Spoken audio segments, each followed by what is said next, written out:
Hello, everyone. Welcome to day 5 of NPA's Neuroplasticity Lunch and Learn series in celebration of Brain Awareness Week. We are so glad you're with us. We've got a couple of people rolling in, so we're going to give ourselves just another minute or so to let everyone join. Today is the last day of our series.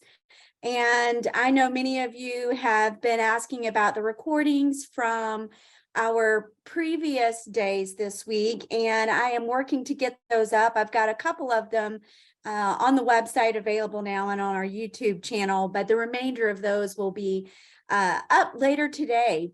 So it's some good weekend watching for you. If you're in the United States, it's also St. Patrick's Day. So happy St. Patrick's Day to everyone. My name is Sherry Odom. I will be your host for today. I am also the founder and executive director for the Neuroplasticity Alliance. If you've been here all week, you've heard me give you a little bit of background about NPA, but if not, bear with me, or if you have, bear with me, and I will just give you a quick synopsis of that before introducing our speaker today. So the Neuroplasticity Alliance is a not-for-profit. I founded this a little over a year ago as a result of a personal impetus. I was working with both my mother and my daughter and several other family members for some neurological challenges that had been longstanding. My mother had multiple sclerosis, my daughter had some learning challenges, and there was also some depression and some extended family members I was trying to help resolve. And through neuroplasticity treatments, we tried those as a result of reading Dr. Deutsch's books and said, look, we've got nothing to lose at this point. Let's give those a shot. And in each case, we had miraculous changes, and it really changed the trajectory of each of those individuals' lives. And so I was really motivated and inspired by that and said, I want to get this word out.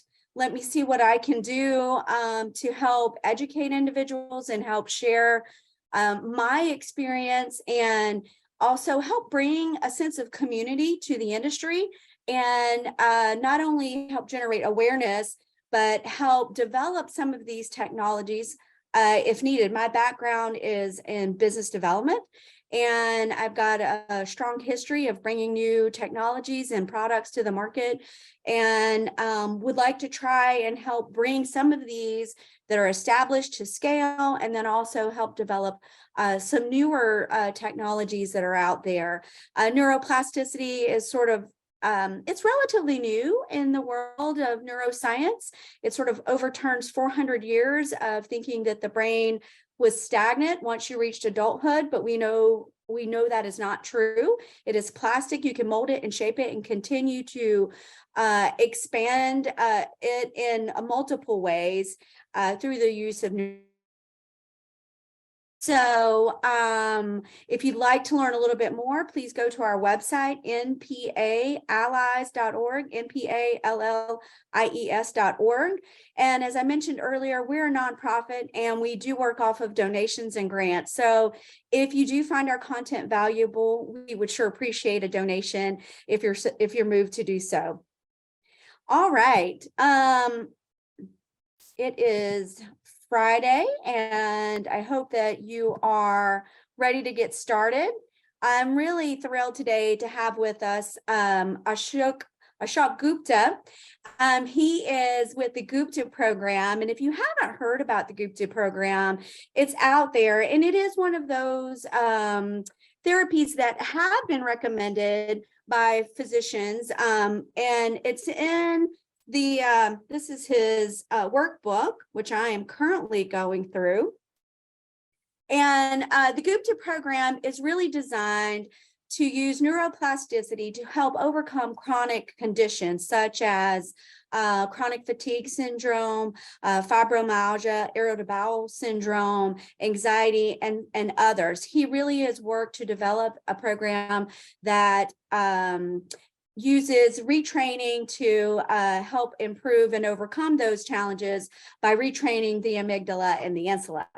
So, Ashok, I'm sorry, I'm about to call you Dr. Gupta there. welcome to our event today. Yes, thank you so much for inviting me. Really excited to be here. Great, thank you. On your end, could you maybe adjust the volume just a little bit? It's coming through a little bit low. Okay, yeah, I shall do. Thank you. That's perfect. Yeah, thank you Okay, so much. how is that? Is that better? Much better. We can hear you loud and clear. Thank you. Okay, fantastic. Yeah, well, I want to just jump right in, Ashok, and ask you, if you will, sort of give everybody a really good background on how you came to this, because I know that that's a personal story as well. Your background is also economics and not necessarily in the healthcare space, but you came to it as a result of a personal need, and I think have been active in that for over 20 years now. So I know people would enjoy hearing that story and maybe how that led to the development of the Gupta program. Yes, of course. Like many of us in this field, we've come from, as you say, a personal story or a personal challenge. So I suffered from ME, or chronic fatigue syndrome, many years ago when I was studying as an undergrad. I was at Cambridge University and I was studying economics, and I was, fit and able, exercised, but it was also burning the candle at both ends in terms of kind of working hard and also, unfortunately, partying hard as well, or fortunately, depending on how you look at it, and was pushing my body too far. And then I got some kind of illness. It was a stomach bug, actually, initially. And the stomach bug went, but it left a legacy, which was continuing symptoms in my body getting worse and worse and worse, to the point that the worst moment I had to almost crawl to the bathroom because I literally had zero energy. And if I opened up a textbook, I couldn't even read the words on the page. It had gone so severe. And I went from doctor to doctor, and they would say, "We don't know what's causing your condition. There's no cure for it. You might have this the rest of your life." And that was it. And like a brick wall in front of me, I thought, is this it? Is my life over? And so for me, I couldn't take no for an answer. I had to research this. So I then researched a lot of brain neurology, like many of us have in this field. I looked at physiology and came up with a hypothesis as to what I thought caused my condition, and then did some very ad hoc neuroplasticity brain retraining techniques. I mean, this was the late 90s, if you imagine. So this was a long time ago, and managed to get myself 100% better. And I remember in that moment when I was so ill, I made almost a contract with the universe to say, if I can just get myself a little better or fully well, I will dedicate the rest of my life to helping others with this condition. And that became my quest. And so I then published a medical paper on what I thought was caused the condition, which was published online in 1999, and then in a journal in 2002, and then set up a clinic to treat others. And then we published our neuroplasticity program in 2007, and then have conducted scientific studies since then. Yeah, so that's been our journey. Yeah, and so you were really an very early adopter of neuroplasticity back in that time period. I mean, it wasn't really embraced by anyone. It had been proven, but as an effect, but no one was using it. Well, there were some people out there, but very few. You were definitely one of on the leading edge of that. Do you want to then, I guess, take us through what the program looks like, and let's go through that just a little bit. Just for your background, the audience here in general is probably we're split between those people who are patients and caregivers, as well as a few clinicians. So if you just want to keep that in mind. Of course, yes. So the way our program works is, well, if I could just briefly go through the underlying hypothesis, because I think that's kind of really interesting in terms of neuroplasticity and what's going on, and then how our program works. And let me give the example, for instance, of long COVID, because that's something that many of us know people who are suffering from long COVID, and I can kind of show you how the hypothesis works in that field. So imagine our bodies are designed for survival. So that's the number one priority of our brain, our nervous system, our bodies. We're almost hardwired for survival in a lot of ways. And when the COVID infection comes along, the body realizes that it is life-threatening. And our bodies do the best that it can to obviously trigger the immune system, the nervous system, to defend against this particular trigger. And if our bodies are immunocompromised for whatever reason, even slightly, or we've been pushing it mentally, physically, or emotionally, this can compromise the effectiveness of the immune system. So then imagine that the body only just manages to overcome the virus.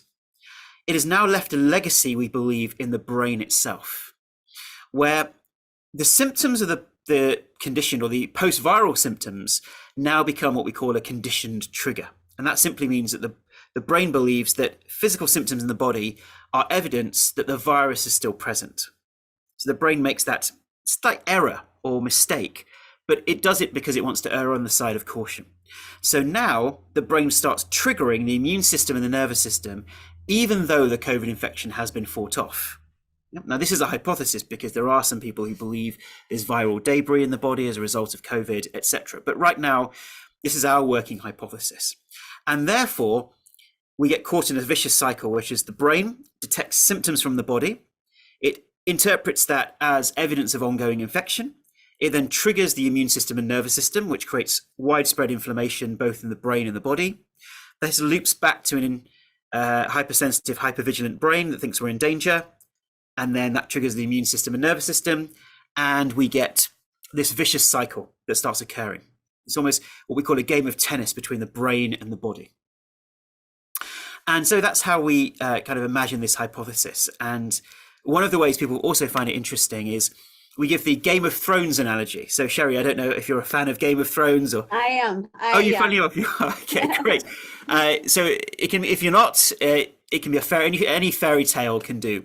So imagine you are Queen Sherry of the kingdom. Okay, so you have your kingdom. So the body represents the kingdom. Your kingdom represents the body. And your army is the nervous system, and the navy is your immune system. And they are designed to protect the kingdom against incoming invaders. Now, those incoming invaders can be viruses, bacterial infections, or chemicals, or things that we could potentially be sensitive to. Now, imagine there's a drought in the kingdom. So the kingdom's slightly weak. And therefore, a lot of resources are being taken up just trying to keep the basics alive in the kingdom. Suddenly, an invading army comes in. This is any kind of virus or bacterial infection. Now, the army and navy, they're slightly weakened because of the drought, but they fight valiantly to fight off this incoming invader. But it's left them traumatized, and this is where the trauma occurs in the brain. And it's a different type of trauma to traditional PTSD. This is a conditioned reaction where then the army and navy generals come to you and say, hey, we only just managed to fight off that incoming invader. We want all the resources of the body now. So we want the corn, the wheat, the metal, everything, because if the kingdom falls, there's nothing left. So we have to prioritize and have all the resources there. And you as the queen obviously agree and think that makes logical sense. So now all resources are being channeled to those two parts of the body. And therefore that leaves less resources for our general well-being. So we're in this constant inflammatory defensive state.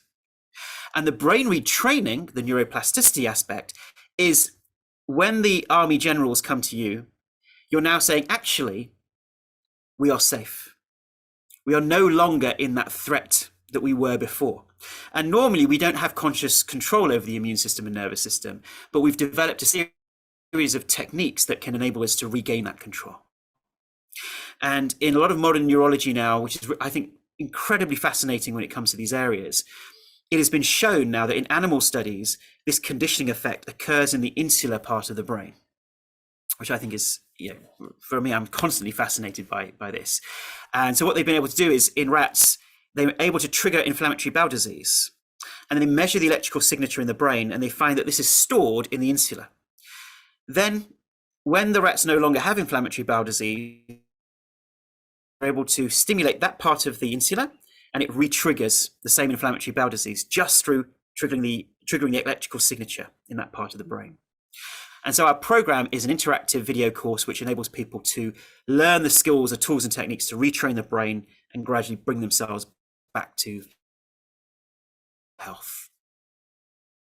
Yeah, that is fascinating. So that research that is showing that, I mean, it really changes the game, right, on explaining some of these chronic conditions that are there because your immune system is, and I like the analogy you used of sort of tennis back and forth. It's a game of tennis, and it's out of your personal control. But well, not much longer, right? Not That's what your program does, is right, gives you the control back to that.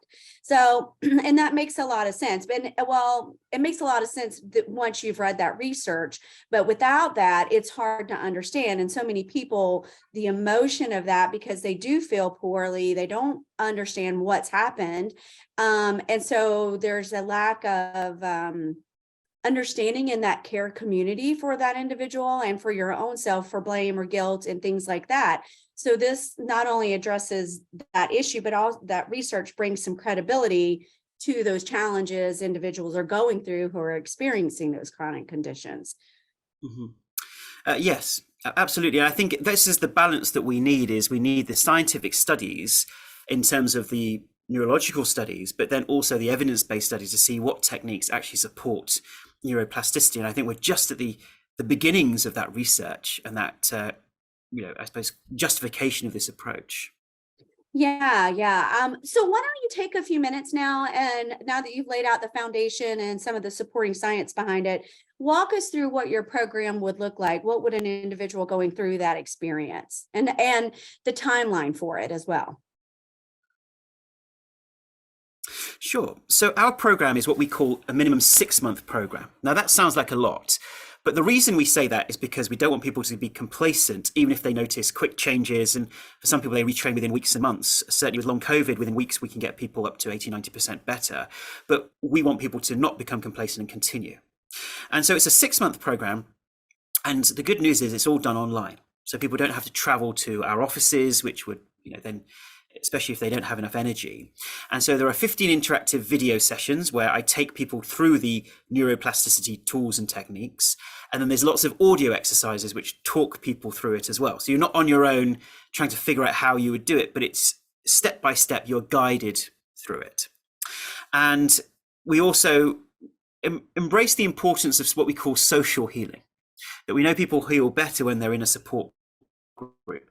So we have webinars with myself where I answer people's questions. We've also trained coaches to one-on-one. And we also have a group coaching and a support group online. So there's lots of ways that people can gain that support as they go through this brain retraining program. And day to day, there are different tools and techniques that people use, and we explain exactly how they can fit into someone's day. So even if somebody's working full time, they can still incorporate some of these quick, easy techniques to retrain. Ashok, I think we're having a little bit of connection challenges here. And I don't know whose side it's on, but if there's anything on your end you can do, you're breaking up as you're speaking. Oh, really? Okay. So I'll just check my internet connection here. Someone's saying they can hear fine, so I don't know if it then might be On my end, maybe. on your end. Yes. Yeah, possibly. Okay, great. Well, I mean, it's great if it's only on my end. Okay. Yes. Yeah, yeah. Okay, super. So thank you for letting us know you could hear fine, Marilyn. Yeah, so go ahead then and continue, or were you finished with that thought? Yeah, I think the main thing about our program is we want to give people the hope that recovery is possible. Because for us, the key thing is that in medicine is always can be measured, yeah, traditionally. And especially through the reductionist philosophy that it often is embraced in medicine. If we can measure it, we can fix it. Yep. So generally that has been things that can be measured through blood tests or through other means. We can then fix things. If something's low, we can increase it. If something can decrease it. Okay, someone's saying I am breaking up every so often.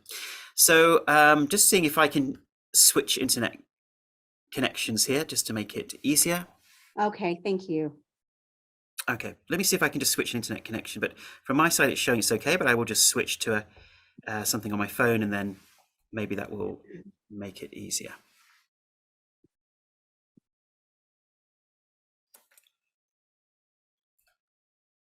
Okay, just doing that now. Thank you.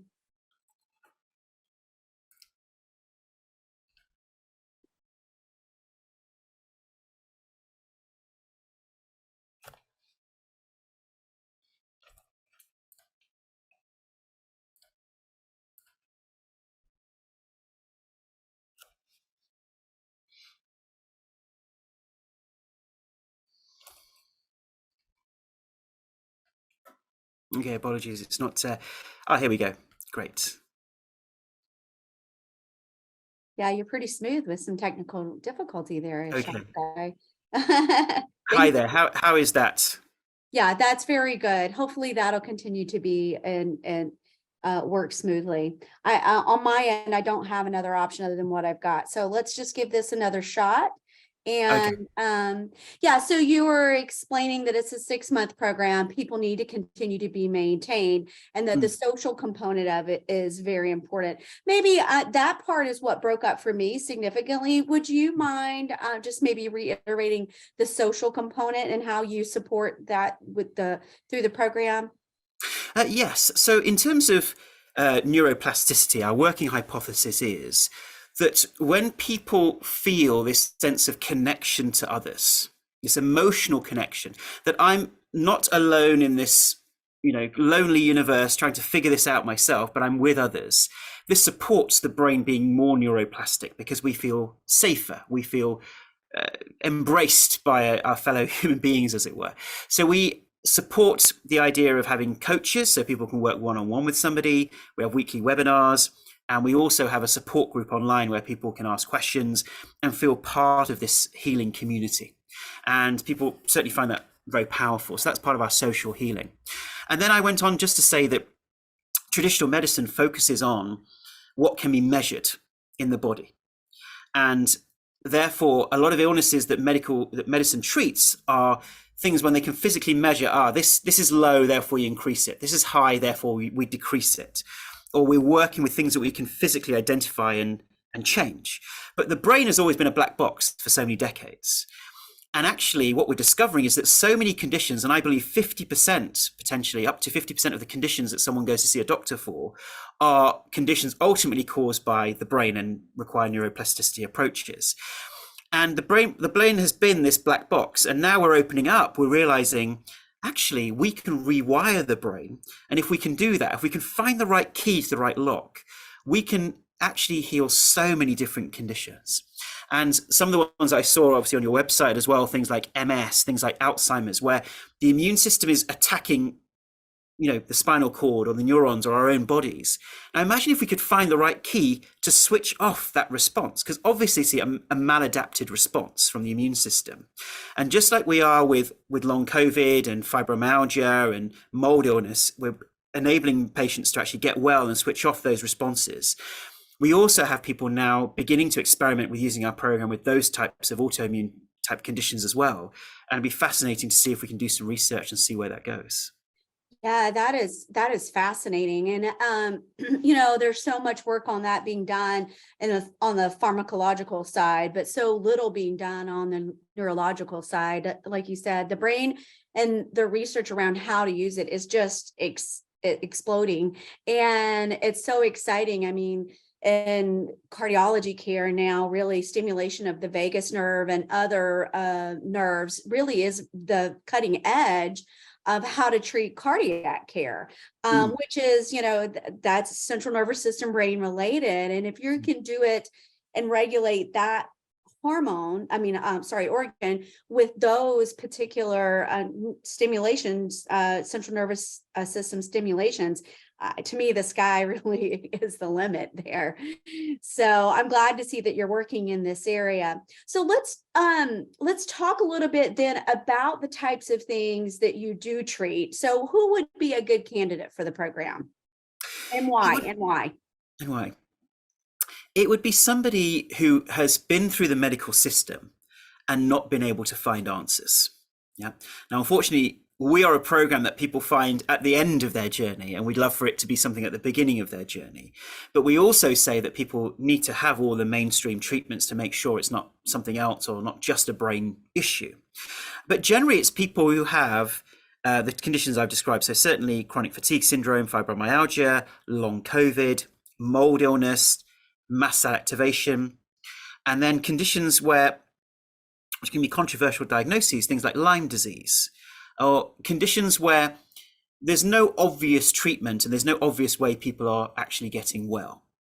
People can also use our program for anxiety and depression, and some people have used it for that, but we prioritize and focus on these types of immune dysregulation type conditions. And also people have been using it for autoimmune conditions as well. So it's when you've, and then another area is pain syndromes, obviously fibromyalgia being one of them. But we know that so many times we've done everything we can in terms of pain, but we still can't get better. And then we help people understand that actually it can be a functional issue rather than an organic issue. So therefore, the pain systems themselves are the very source of the challenge. So once again, if the pain systems become hyper aroused, they can begin to hyper detect potential pain in a particular part of the body. They magnify the signals going back up to the brain. The brain then detects danger and then can send localized inflammation to that part of the body in response to that pain, which then creates the very pain that it's responding to, once again creating a vicious cycle with even to the point at which it can actually damage the nerves because they are so magnified and there's so much inflammation going on. And so that's another example of, once again, conditions where you've been through the mainstream and you're not seeming to get answers. Yeah, well, we talked a little bit about multiple sclerosis earlier, and that is that situation, right, where they're actually damaging the nerves. The immune system's actually damaging the nerves from that. So, and I imagine, have you done any work with like Parkinson's or thyroid? Parkinson's we haven't, although we would be open to that. So in terms of thyroid, yes, I have presented at thyroid conferences in the past, and we believe that, once again, some, but not all thyroid issues, but some thyroid issues may be as a result of a overstimulated nervous system and immune system, where thyroid then becomes a downstream impact of that. Mm-hmm. Yeah. Okay. Yeah. That makes sense.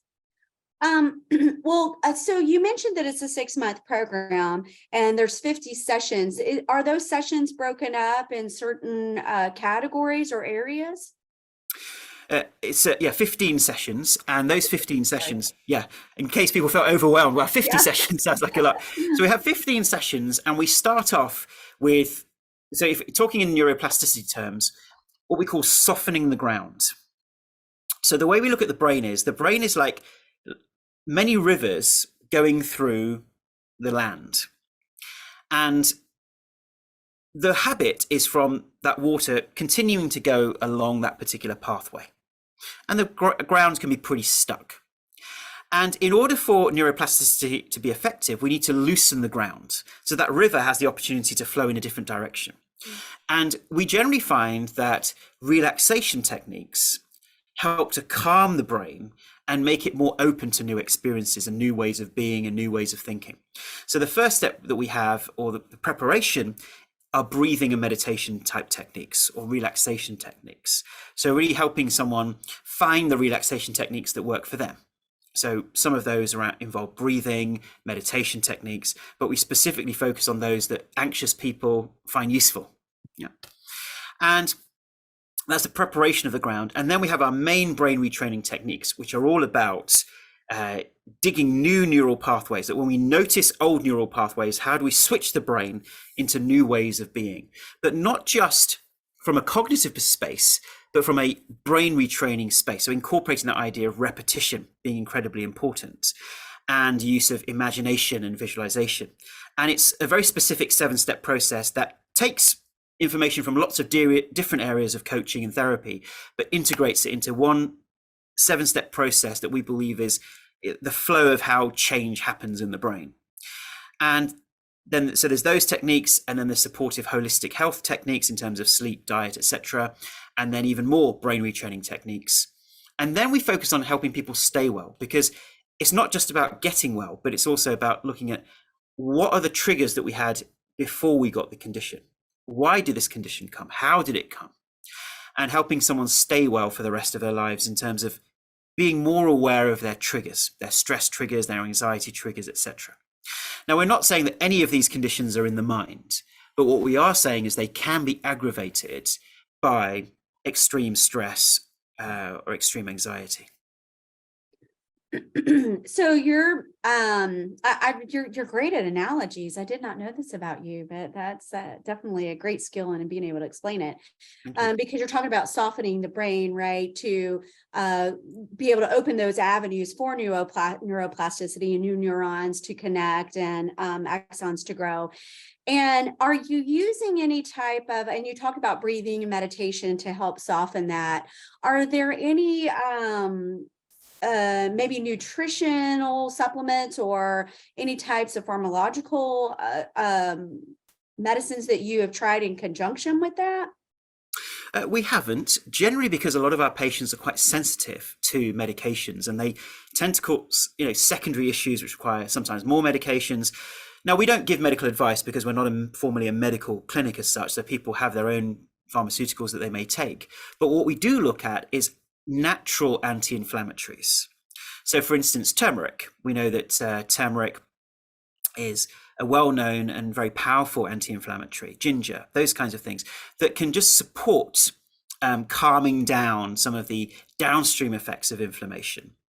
And in terms of general brain health, we just recommend general healthy living. So we know that, for instance, having good sleep can have a powerful effect on neuroplasticity. We know that physical exercise can also improve the neuroplasticity. So some of those more lifestyle impacts we think have an even greater effect. Yeah, that completely makes sense. Throughout the week, we've heard a lot about how the diet and the just your lifestyle impacts the ability for neuroplasticity to occur. So would you say that then, you're talking about a 6-month program, 15 sessions. Are there changes you should see and notice along the way? Like at what point in the program should you start to notice whether or not you are, or what you're doing is working for you? Yes, this is the challenge, because of course, for some people within days and weeks, they notice the differences, they get their health back. For others, it can take a number of months.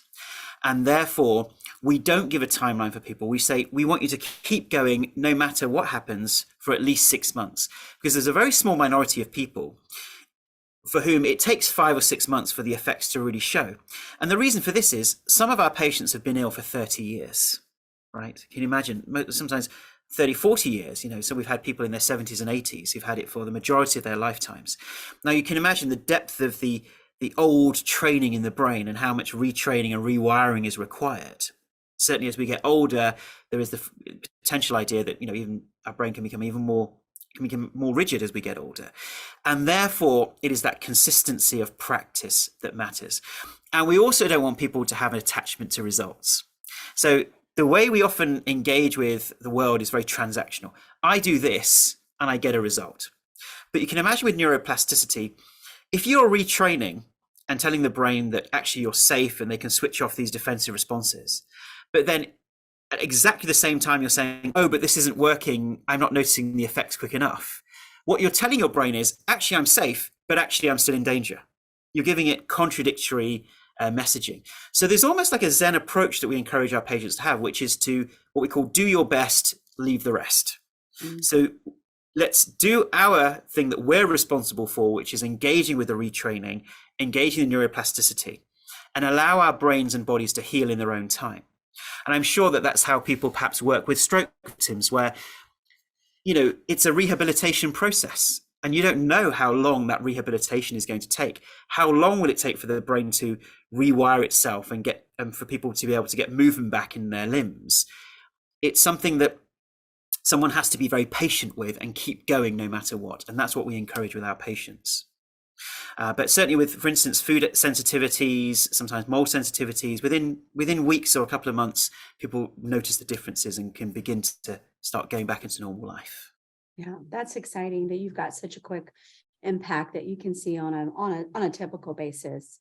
Yeah.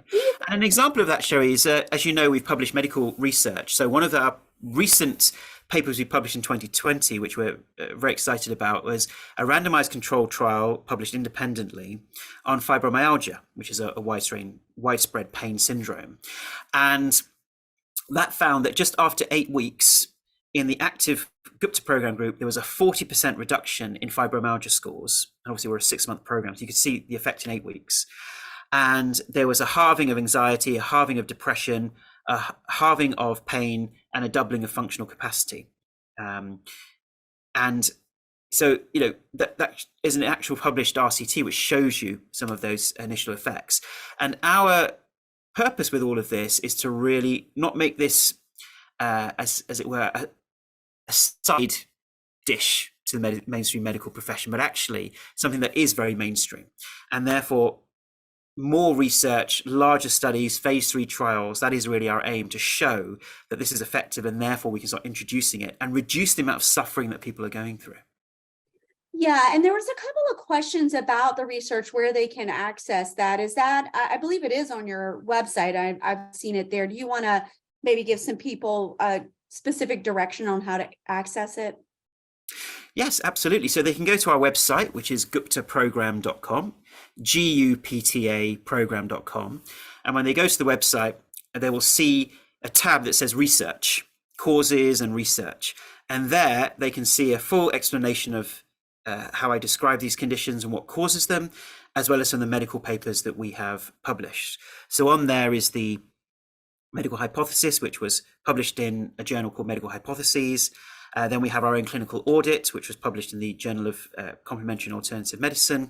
And then we have the clinical trial, which was published in the Journal of Clinical Medicine. Okay, great. Thank you. I'm just looking maybe at some of these other questions. It's a good time to sort of answer some of those. Sure. There's an individual here with a brain injury, TBI, with anxiety, depression, and a couple of other symptoms. Have you used this process to help individuals who've had a brain injury? We haven't yet. We've been focusing more on the conditions where there's an overactive immune system and the responses from that. However, what we do believe is that what our program does is it puts the brain and the body in what we call the optimal healing state. The optimal state in which the body itself can take over healing.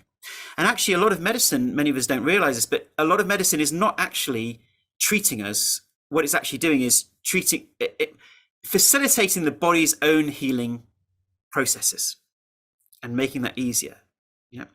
And therefore, when people engage with our program, they often find the secondary benefit is that other symptoms or conditions that they've had also tend to ameliorate through using our program. But certainly brain injuries where there's physical damage to the neurons, we would love to do further research to see if our program can support people in that area. Yeah, I know you're recruiting individuals for research now and to be engaged. So is that something you would encourage people to join in that research program if they've had TBI, or is that not a fit for what you're currently trying to drive? So we currently don't have any medical studies in that particular arena. I think for the moment, what we'd be interested in doing is speaking to doctors and researchers who have perhaps a clinic with many patients or an academic institution who would be interested in partnering on that type of research. We'd certainly be very open to that. Yeah, that makes a lot of sense. That makes a lot of sense. I actually, there's several people from our Lunch and Learn series this week, I think, that would be a good fit for that. So we can have some offline conversation around that. Yeah, absolutely. And our aim with all of this is, we believe that in 5 to 10 years' time, wouldn't it be exciting that we have a base of medical research that supports neuroplasticity in general to treat a wide range of conditions? And when you go to your doctor, instead of them prescribing pills that simply attempt to mask symptoms or control symptoms, the first port of call in primary healthcare is they give you a neuroplasticity approach, and it becomes very mainstream. Now, how exciting, would that be? That's really hopefully, and I know you share that vision as well. And it's great work that you're doing at the MPA to really forward this cause.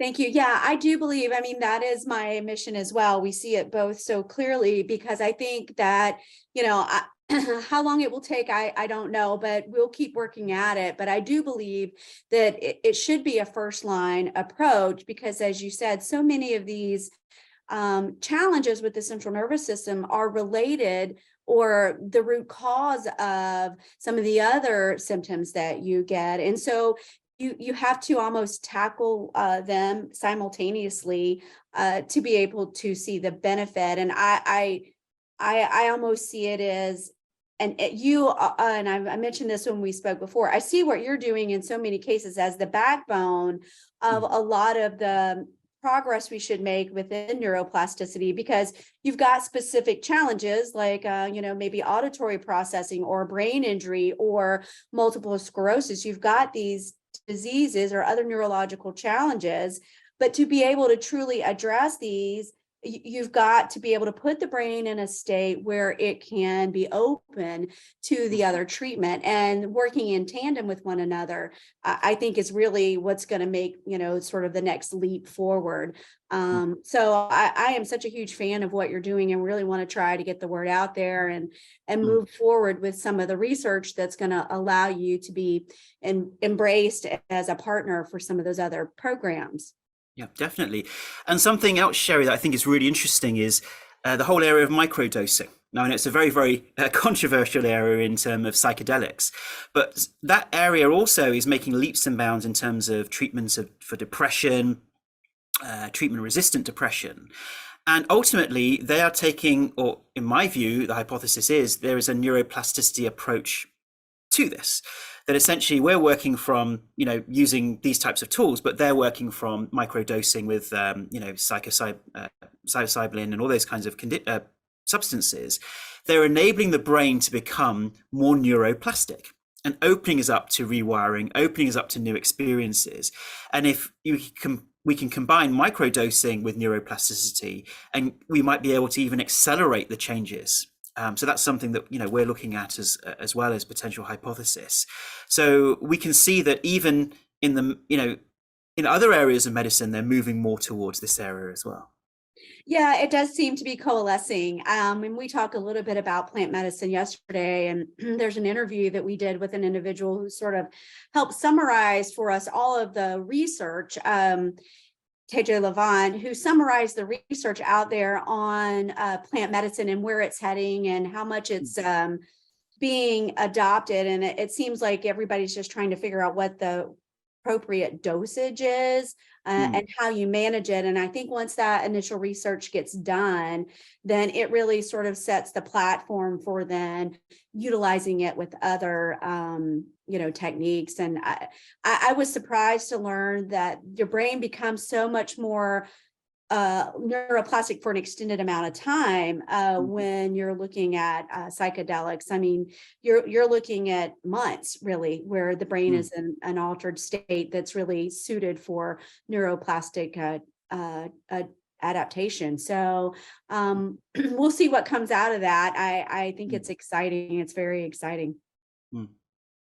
Yeah, there's a couple of other questions. Somebody wrote on here that we're setting ourselves up for a big fight with the pharmaceutical industry, which I guess that's not really the goal, right? I don't think it's trying to maybe displace that, at least not for me. I'd like to hear your thoughts on this, Ashok, but it's really sort of, I think there's room to work in tandem with them going down that path. Do you have some thoughts on that? Yes, I think also what we got to, certainly in the conditions that we treat, the pharmaceutical company doesn't have any answers in any case, right? So if you look at, for instance, long COVID, chronic fatigue syndrome, fibromyalgia, these big ones where there's millions of people suffering from it, the pharmaceutical company in itself will put its hands up and say, we don't have any answers for these conditions in any case. So there's not really a fight for certainly the conditions that we're looking at. But as you say, I think it is always a combination, right? So I think there's room for both, and ultimately it is about working together to get patients better. Yeah. There's a couple of questions in here, Ashok, about the cost of your program, and one on where you are based. I know you personally are based in London, but the Gupta program is international, and I'll let you sort of explain that in more detail. Yeah, the good news is you can experience the Gupta program wherever you are in the world. In fact, more than half of our patients are in the US. And we have a lot of trained coaches in the US as well. And so people can go to the website, they can sign up for the program. You can actually sign up for the free trial. It's a 28-day free trial. So try things out, watch videos, see if this is right for you. And then you can purchase the program and then work with it online. And there's weekly webinars as well. And the thing that we do is, until we have large-scale phase 3 trials, we believe it's the right thing to do to offer a 1-year money-back guarantee on this program. So if people use it, they get no benefit, they can return it, get their money back, and use that money for another treatment. So people have got nothing to lose by giving this a go. Yeah, that sounds great. Okay. Let me see if do we have any other questions here? Well, there's a question about anxiety and depression. The question is, how do you specifically help people with anxiety and depression? And I'm not sure. I think you maybe covered that, but is there something else on that you want to address? Yes. So we actually are in the process of publishing a study in Iran. Of all places, so it's quite interesting how this research is going international.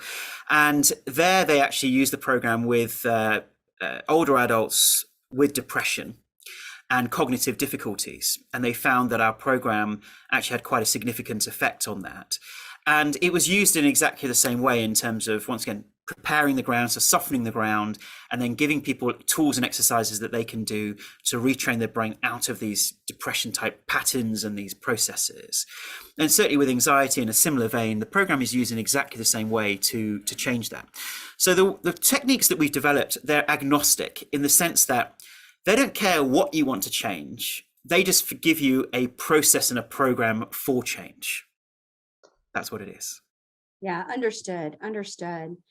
Ashok, I know one of the things we've been doing this week is asking people to provide sort of an exercise that people can do at home. So sort of, I guess this would be a little snippet of your program. Would you like to share something with our audience? Yes. So I would like to share a very short technique that is very good for day-to-day type responses. So this isn't specifically a technique that we use for brain retraining from these chronic illnesses, because that's a much more in-depth process and requires, probably an hour to really give it justice. If you try to give people little things, it's not really going to give a proper sample of it. But what I can give is a technique that we find a lot of our patients find useful for day-to-day challenges that they face in terms of our reactivity to the world around us. So the hypothesis being, there's only 2 things that cause us stress in life. Yeah, people and situations. And do they cause us stress? Well, actually what they do is trigger a reaction within us, and that is our reaction.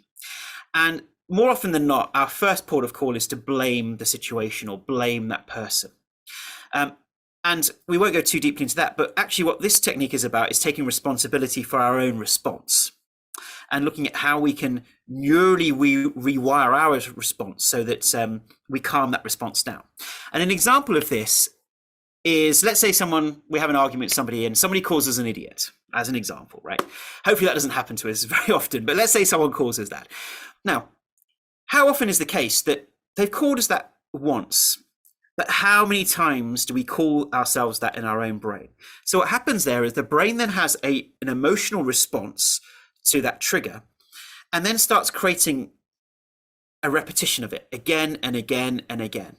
And if we don't stop that, what happens is some neural rewiring occurs where we just can't seem to get that out of our head. And for days, sometimes, if a difficult situation has happened, we can keep thinking about it. Yep.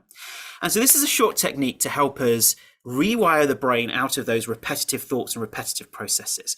And it's different. It may have some crossovers with CBT, but it's actually different to cognitive type approaches. It's more a repetition to create new neural pathways. Okay. And so this is called the new groove technique. So it's literally about, you have a groove in a record. We're creating a new groove in the brain. Just like we said, the river goes in the left path and the right path. We want to shift the river from the left path to a different pathway, or right pathway. And this has 4 steps in it. So the new groove technique has 4 steps that begin with S. And what this says is, every time you notice that particular neural pathway pattern running, you do these 4 steps. And sometimes you can just do the first 2 steps, but here we give 4 steps. The first step is we want to interrupt that automated pattern. Yeah, so we call this a pattern interrupt. In neuro-linguistic program, this is called a pattern interrupt. So this is saying, whenever I observe that my mind is having that pattern, rather than being involved in the pattern, I have awareness of it and I interrupt it. Now, there are many ways of interrupting an automated pattern of thought. You can say stop.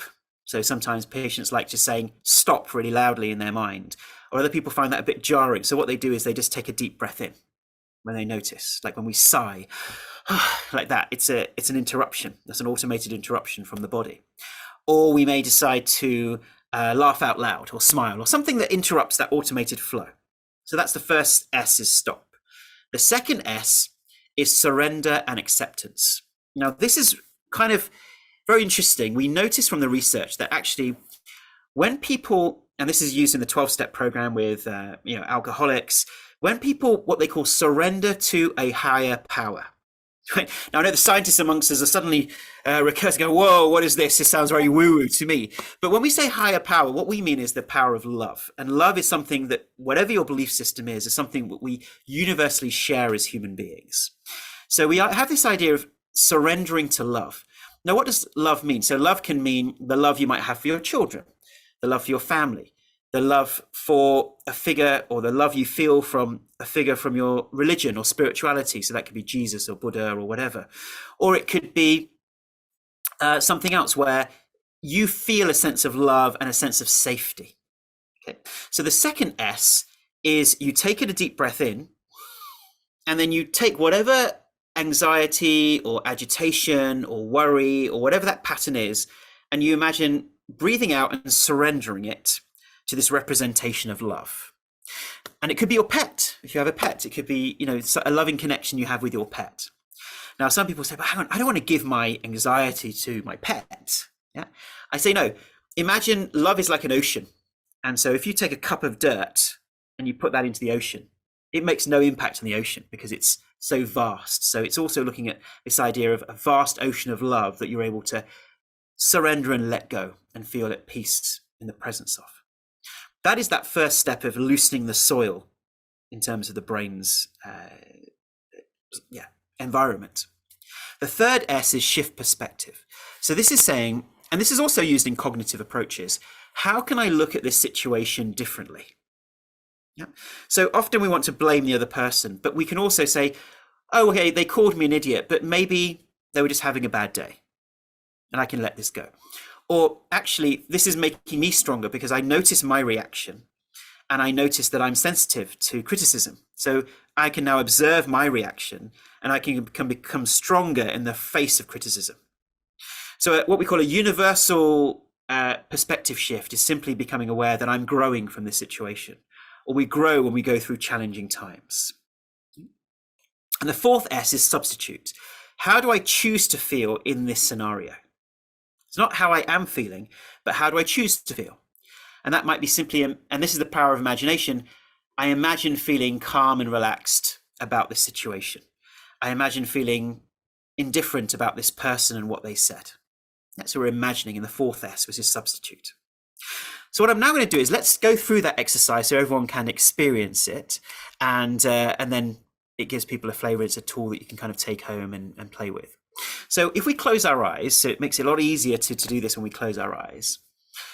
And the first thing that we do is become aware of that pattern of thought. So I'd like us all to think of something that's bothering us or agitating us. And if you're lucky not to have anything, well done. But I'm sure there's always one person or something in our lives right now that is bothering us and we're having a lot of repetitive thoughts and patterns about. Yep. So you just think of that thing.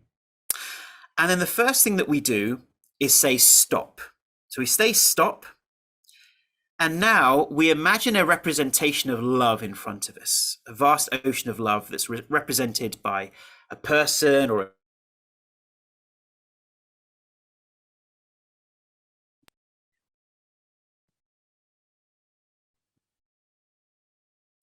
that you had. Maybe it was a feeling of anxiety in your chest or tension in your body or tightness in your head. Take a deep breath in.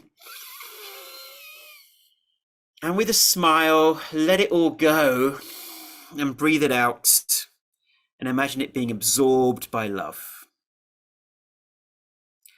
And let's do that again. Let's imagine whatever is bothering us, any sensations in our mind or body or those thoughts and emotions. Take a deep breath in. And with a smile, let it go. Surrender and accept the situation. Just for a moment, Feel that sense of acceptance for what is going on. Acceptance for yourself, acceptance for the other person, and for the whole situation. Feeling calmer. Keeping our eyes closed, the third step is shift perspective. How could you look at this situation with a new perspective? Okay. So how could you think, oh, if I look at it in this way, then it would be different? Or what am I learning from this situation? Or perhaps you might think this is just temporary and it will go. What is a new perspective that makes you feel better about that situation? So spend a moment just reflecting on that with a smile.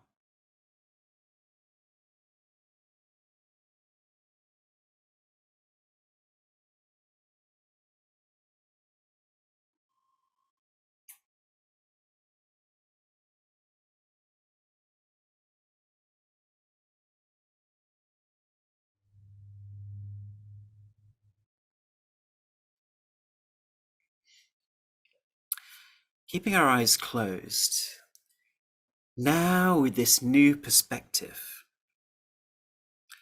feel how it feels more relaxing to have this new perspective on the situation. The fourth S is substitute, which is how do you choose to feel about this personal situation now? Okay. And what affirmation can you use? So you might say, I am feeling calm and relaxed about the situation, or I feel indifferent to this person, or I've let this situation go and feel happy about it. And we're going to imagine that feeling with a feeling in the body and also that affirmation. You can say that affirmation out loud, or you can say it in your head. But the important thing is it feels like it's happening right now. So I am, I feel type of statements. So think of some statements that really summarize how you choose to feel about this situation that would help you feel good and no longer have the repetitive thoughts. Okay, so think of a few sentences in your mind.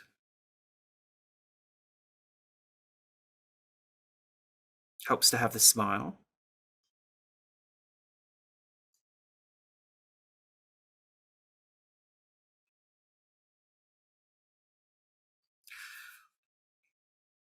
And now we're going to that fourth S of substitute, of now imagining a positive energy coming up through the bottom of your feet, up through your body. Nice positive feeling rising up through your body, whatever color that energy is. And now in your mind, with a smile, take a deep breath in. And as you breathe out, smile and say those sentences and imagine those feelings of those sentences. How would it feel to just let go and feel relaxed about it? You can keep breathing slowly and deeply and really imagine those I am, I feel statements with a smile.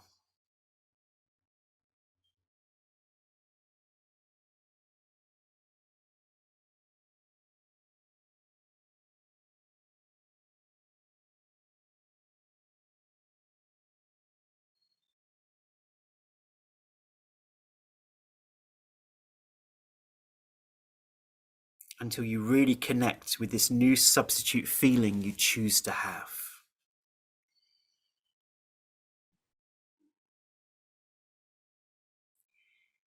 Imagine how much calmer you feel about the situation. Feels so good. Keep that big smile.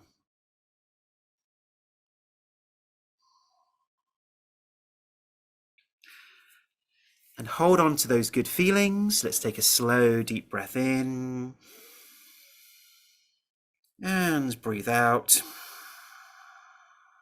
And holding on to those good feelings. When we feel ready, we can open our eyes with a smile.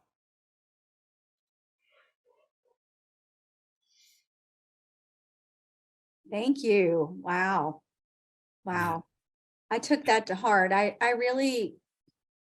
enjoy how you blended the thought and emotion, those two of the core principles for neuroplasticity, into that exercise. Mm, Yeah. yeah. And people who will notice that you can recognize some of these things from traditional cognitive behavioral science, but what's different here is the repetition. So sometimes people can spend weeks and months trying to overcome a situation that they're in, yeah, which is indirectly attempting to create this new neural rewiring. But what we do here is we say the power is in the repetition. So each time the pattern comes up, you do this process. Oh, it's come up again. Do the process again. Oh, it's come up again. Do the process again. And people find that something that may have taken them weeks to overcome, which may have taken them into a spiral of anxiety and depression, actually, sometimes just doing this for a day or so, and they feel completely different about the situation, because we are targeting and holding on to the very aspects of neuroplasticity and how it works, and engaging with that from a scientific perspective, but also from a consciousness perspective. Yeah, it's, neuroplasticity can be negative or positive, right? And so those damaging thoughts create those river pathways, as you said, and this really is a solid way to counteract that and create a new pathway. Mm-hmm. Fantastic. Thank you, Ashok. That was very powerful. We have a couple of other questions here I want to get to. It's to 1 o'clock, so I think we'll take just another 2 or 3 minutes and try to answer these questions. One was around Lyme disease. Are people with Lyme disease a good fit for your program? Yes, they are. Now, Lyme disease is very controversial, and we believe that once the immune system becomes compromised and we get into these vicious cycles, although Lyme could have triggered the chronic Lyme disease, the Lyme itself becomes an opportunistic infection in the body. And therefore, when we use brain retraining, we're able to rebalance the nervous system and immune system, which strengthens the immune system's ability to fight off opportunistic infections and bring someone back to balance. And so the original trigger of a condition can be very different to what it then becomes and what's opportunistic versus what is causal. So it becomes very complex. And so this is once again this idea of bringing the brain and the body and then downstream the immune system into balance so that it is able to effectively overcome these conditions. Yeah. Okay. Perfect. Another question here, autoimmune encephalitis. It's around that topic. The person's on anti-seizure medication for 7 years and getting inadequate sleep. Is this situation a good fit? So once again, we can't formally prescribe our program for something like this because we don't have any evidence base for that. However, what we can say is, as long as it's under the supervision of a medical doctor and they approve of the aspects of the program that they're engaging with, then I think it would be a useful exercise to see, can we get our brain in the right healing state that it begins to heal itself, because we aren't getting in the way of that healing. Yeah. Okay. That makes sense.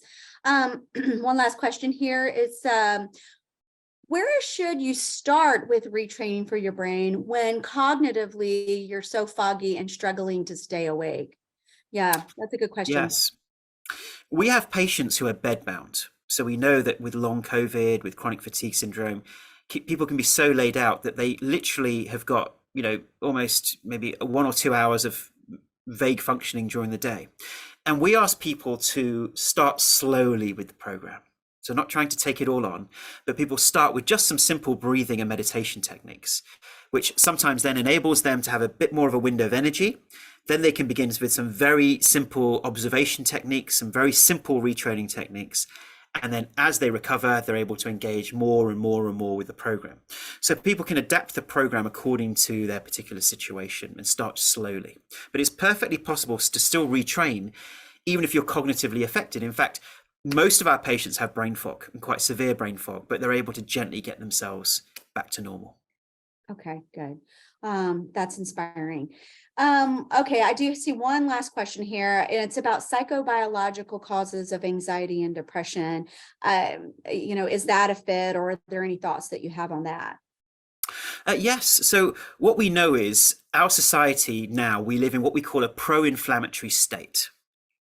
And what that means is, as many people are aware, because of the way that we're living lives right now, we're not living according to our genetic and evolutionary inheritance. So we're living in boxes, not getting much exposure to light and daylight and the sun, sitting in front of screens, and we're eating food which is very processed, which has a lot of artificial ingredients, and we're surrounded by pollution and toxic things. So essentially, our systems are on high alert all the time. And so there is an inflammatory response. This background inflammatory response, I believe, makes it more prone for us to then develop anxiety and depression disorders. And in fact, some biologists believe that 50% of depression disorders may in fact be inflammatory disorders where depression is then a secondary effect or impact. And we know this from the research in terms of the brain-gut axis, where the gut and its ability to digest and absorb food and the balance of bacteria can directly impact on our levels of depression. But I say it's also a loop. So the more depressed we are, the more impact it has on our gut. Once again, becomes a vicious loop and a vicious cycle. So whatever the underlying causes are for our anxiety and depression, we can treat it from the downstream effects in terms of treating the gut and treating the physiological body. And in unison, I find it's even more powerful, or much more powerful, to target the brain itself and use these types of techniques to bring the system back to balance downstream. So, we use both. And that's why we encourage all of our patients to have an anti-inflammatory diet, to have good positive supplements that reduce inflammation, as well as a lot of foods that we know increase and boost mood. So we know that fresh fruits and vegetables that we all know we should be eating more of enhance mood and boost mood. So do nuts and seeds and things like that. But how much of that are we really getting in our diet? Okay, thank you for that. Well, I think we are coming to an end. And it doesn't seem like anyone else has any other questions. And I will ask you, Ashok, if there are any closing comments you'd like to make before we sign off. All I'd like to say is that whatever you're experiencing, or if you're caring for somebody who's experiencing one of these types of conditions where the mainstream medical profession has said there's nothing we can do, I want to give you hope that I believe in the next 10 years, we're really going to discover so many new things about neuroplasticity, about how the brain functions, and we're going to be able to heal, partly or fully, so many of these chronic illnesses that are affecting society. And that's really exciting. And I think this is a really exciting area of medicine, and a new branch of medicine, in fact. And, it's a good place to be in this area. And I just want to give people hope that recovery is possible no matter what you're experiencing. Yes, thank you. What a great way to end the session. Ashok, thank you so much for joining us today. It's a perfect way to end our week-long series on such an inspirational note and such a positive way to take back control of your own situation and feel like you're empowered to do that the tools that you offer are inspiring. And we appreciate that. And I want to just sort of thank everyone who has joined us today. We will have these recordings up by the end of the day. So please check back in. I will be sending a note out to everyone as well who's registered with links to those. Enjoy your weekend, everyone, and look forward to seeing you at our next event. Thank you, Ashok. Bye-bye. Thank you. Bye.